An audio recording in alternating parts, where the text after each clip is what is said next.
This episode of IBJJF TV is brought to you by Bull Terrier, Shock Doctor, and Defense Soap. You're watching IBJJF TV. Sponsored in part by the International Brazilian Jiu Jitsu Federation and BudoVideos.com.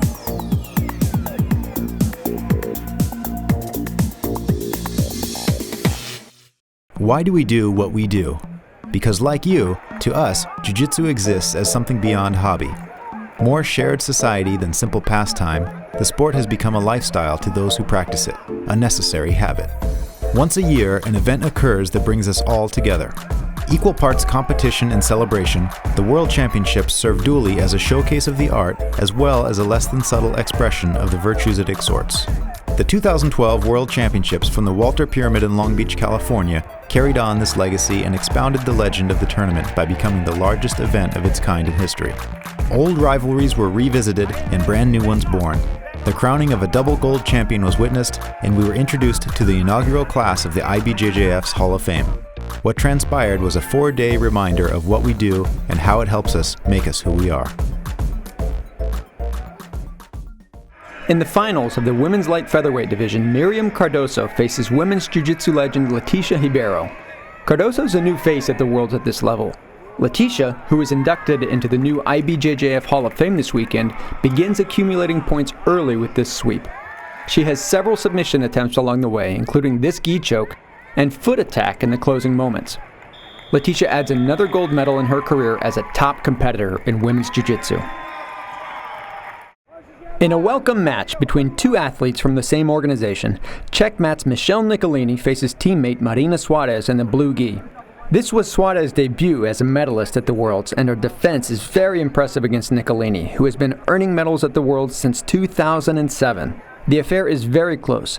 Despite incessant sweep setups to advance to a submission, neither is able to put points on the board, and Nicolini relies on her busy guard, earning advantage points over Soares.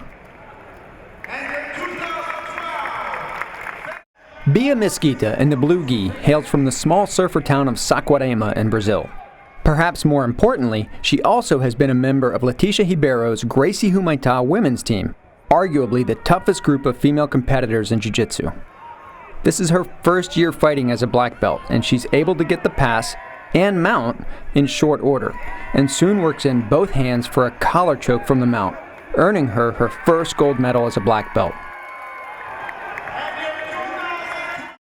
Vanessa Oliveira impressed many during her North American debut earlier this year at the Pan Jiu-Jitsu Championship in the finals of her division, where she faced her exact same opponent as you see here, Alliance's Luana Alçoguir in the blue gi. Just as in their earlier encounter, their efforts nearly neutralized each other, but Alçoguir was able to eke out a victory by the narrowest of margins for this near sweep. Oliveira will no doubt be even harder for Alçoguir the next time they meet. Penny Thomas, here in the white gi, hails from South Africa and has earned a medal in the middle heavyweight division every year since 2007. She's won the gold medal twice, and this time the South African is facing Fernanda Mazzelli of Striker Jiu-Jitsu. Mazzelli pulls guard early and later capitalizes on a sweep to gain full mount. Penny, who later commented that Mazzelli felt much stronger than in their past encounters, is able to counterattack Fernanda with 2 arm lock attempts from the guard, but Mazzelli escapes both and goes on to win the gold medal of the middle heavyweight division. Alliance's Gabi Garcia wears the white gi in this heavyweight finals match against her Gracie Barra opponent Tammy Griego. Few pose much danger to Gabi, and most of the time the question is how long one might survive in a match against her. Early on, Gabi manages to take Tammy's back, and despite calls from the crowd that suggest she's about to finish Tammy, Griego survives and is able to avoid Gabi's offense the entire 10 minutes.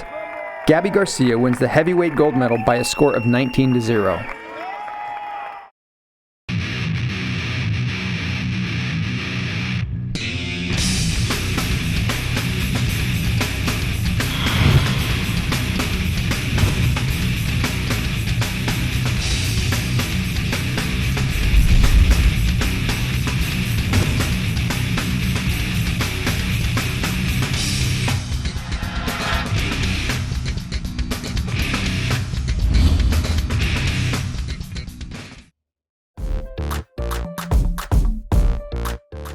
Just one division at the 2012 World Championships found both competitors from the same team who did not want to compete against each other.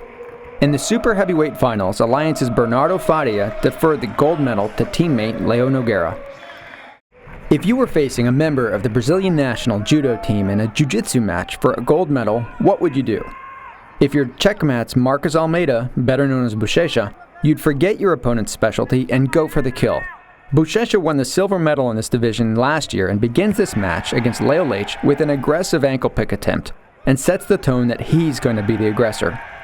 Bochecha is able to get full mount on Leite for 4 points just under 4 minutes into the match, where he patiently continues for the next several minutes, conserving energy.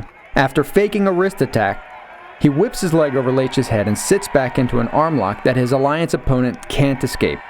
Bochecha earns another gold for his team checkmat. In the Jiu-Jitsu World's version of the movie Groundhog Day, we find Caio Terra in the white gi facing Alliance's Bruno Malfacine. These two have fought for the gold medal every year since 2009. Early in the encounter, Malfacine nearly is able to secure back control on Terra. Ditto for Terra almost 8 minutes later. Malfacine comes out on top in this scramble out of bounds, and Terra almost gets this sweep as time expires.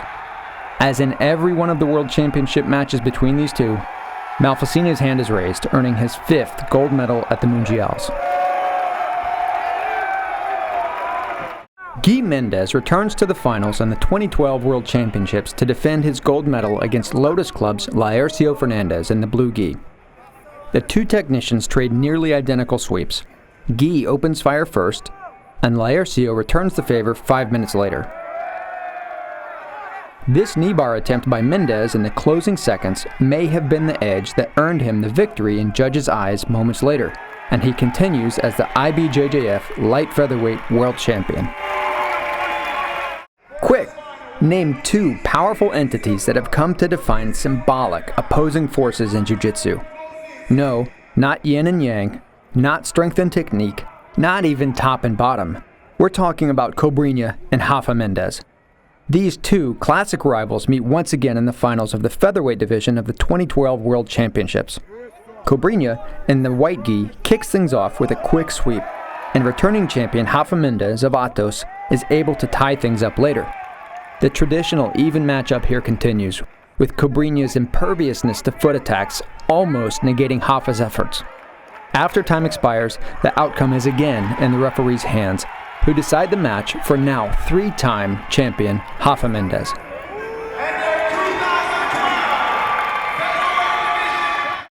If you want to take lessons on stopping one of the most effective guard passers in all of Jiu-Jitsu, call Leo Lo, who faces Alliance's Lucas Lepri in the blue gi. Lo represents Cicero Costa Jiu-Jitsu of Sao Paulo, and in this neck-and-neck encounter nearly lands this pretty sweep on Lepri. But Lepri is able to deny the sweep and rolls right through to regain his standing position. The advantage point Lo earned for his effort there was the only thing separating the two competitors as time ran out, and Lo earns his first gold medal at the World Championships. This is your train station, your canvas, your metronome, your cable bridge, the steel threads of your past suspending the blueprints of your future. Your courtroom bench, you pass sentences to all those that accept mediocrity. You traverse the road less traveled, every win a friendly hitchhiker, every loss an unwanted stowaway. Your country. Defend what you have built. The natural ingredients in defense soap proven effective against grappling-related skin infections. Go to defensesoap.com to learn more.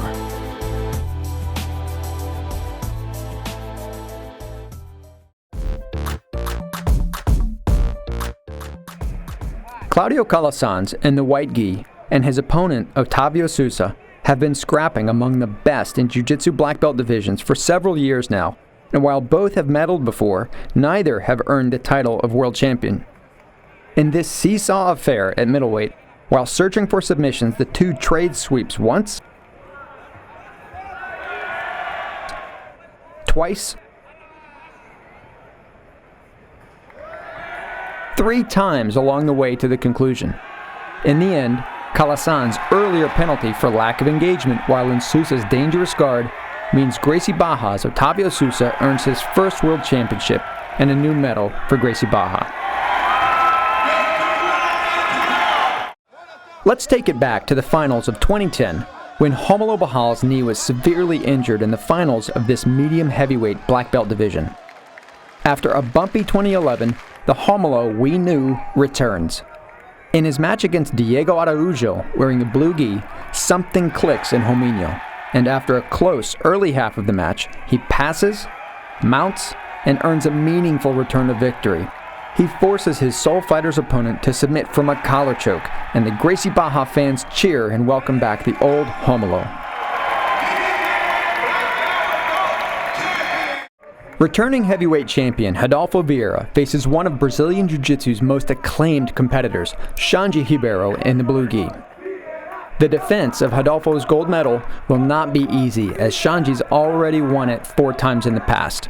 Vieira's unrelenting takedown attempts earn advantages and points that Xande's sweep and beautiful sweep defense are not enough to stop. Rodolfo defends his title as heavyweight world champion and brings home another gold for GF team. Gabi Garcia, inarguably the most dominant female jiu-jitsu athlete today, and here wearing the blue kimono, finds herself in the finals of the Absolute Division of the World Championship for the 3rd year in a row. This time, her opponent is Luisa Montero of Cicero Costa Jiu-Jitsu. Montero pulls guard, but Gabi passes in short order. Gabi is able to peel off Montero's far arm and sinks her trademark far side Americana just under a minute into their mat, earning her one more Absolute Division gold. In the finals of the men's black belt Absolute Division, we have Alliance's newest superhero, Leo Nogueira, in the blue gi, facing Checkmat's Buchecha. These two fought over the gold medal last year in the super heavyweight division, and Nogueira came out on top. For his part, Buchecha has been the newest idol of the jiu-jitsu scene since earning double gold medals at the Pan Jiu-Jitsu Championship just months ago. Oh yeah, and for defeating Rodolfo Vieira earlier in the weekend. This is the final and perhaps most prestigious match in the entire event. Nogueira tries an early single leg takedown, which Buchecha fends off, and moments later, Buchecha goes for his own, but Nogueira recovers in time to avoid being scored on. Avoiding Buchecha's notoriously deadly attacks, Nogueira is narrowly leading in the closing moments. An exhausted Buchecha somehow rallies in the very closing seconds to get this takedown and win the Absolute Division Championship of the 2012 Worlds.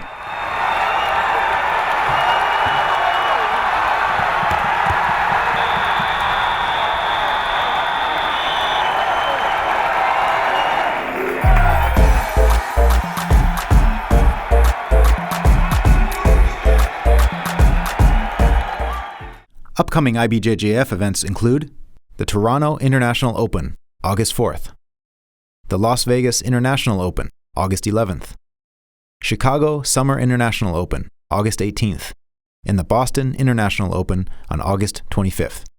For more information on upcoming IBJJF events, please visit ibjjf.org.